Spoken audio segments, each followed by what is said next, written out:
plus que quelques jours les gars avant l'ouverture de la truite. Aujourd'hui je vous présente mon matos que vous pourrez aussi vous acheter pour l'ouverture de la truite. Alors les gars, pour commencer, je vais vous montrer ma petite canne qui me sert en général pour les petits cours d'eau. C'est ma Dame Neo Finesse, je vous la montre ici. Une canne de chez Dame FZ, hein.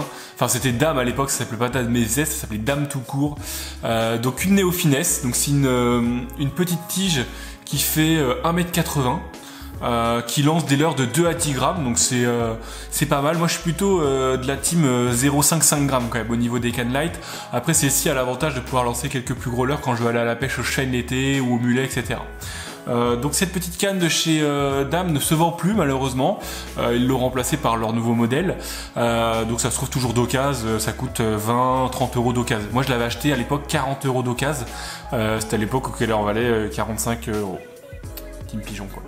Bref, cette canne là, je l'ai équipée d'un petit moulin en 1500 de chez Cast King. C'est un Sharky, c'est un moulin ok.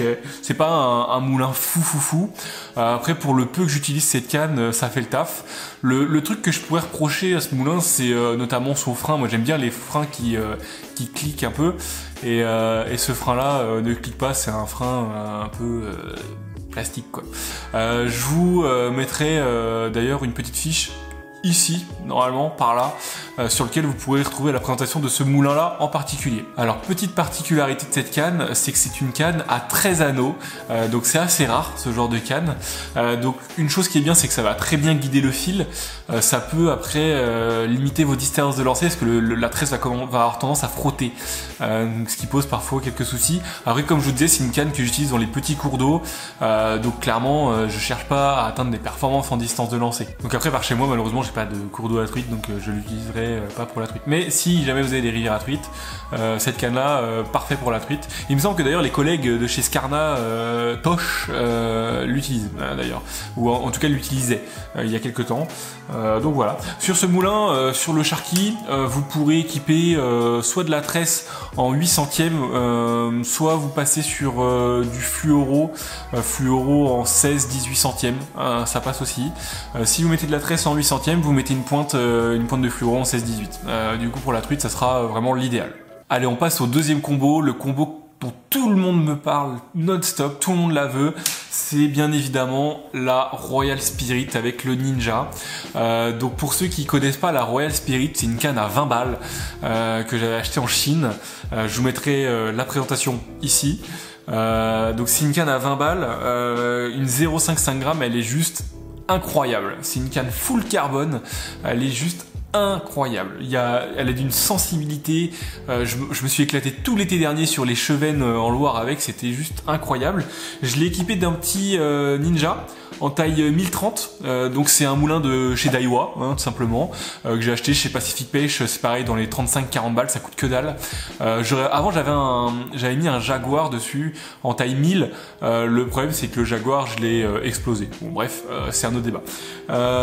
Sur le petit Daiwa, j'ai mis de la tresse, donc c'est de la tresse Daiwa aussi, qui est en 8 centièmes. Sur lequel après j'ai mis une pointe en 16 centièmes aussi. Donc cette canne là, si vous cherchez à l'utiliser, c'est plus une canne que vous allez utiliser dans des rivières un peu plus grandes, parce que c'est une canne qui fait 2 mètres. Elle vous permettra aussi d'ailleurs de pêcher tout ce qui est chevenne, petits brochets, petites perches, des choses comme ça l'été.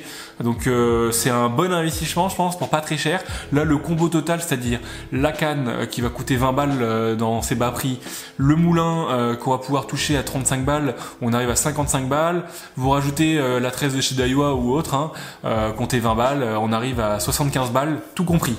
Sauf le fluoro, donc tout le monde en a chez soi en général. Si vous en avez pas, vous allez en acheter à D4, ça coûte 6 balles la bobine de 16 centièmes. Donc allez, à 80 balles, vous avez un combo qui va pêcher pour la truite, et c'est un combo qui va pêcher tout l'été sur les chevennes, les perches, etc. Donc super investissement. Donc voilà les gars, on se retrouve d'ici quelques jours pour une présentation des leurres que je vais utiliser pour l'ouverture de la truite. Donc si vous aimez ce genre de vidéo, n'hésitez pas à liker. Je pourrais aussi vous en faire une pour l'ouverture du brochet bientôt, avec les leurres que je vais utiliser et les cannes, dont une très belle nouveauté, vous allez voir. Donc si si vous kiffez ça, n'hésitez pas à le dire dans les commentaires, lâchez un petit pouce bleu, et puis on se donne rendez-vous la semaine prochaine.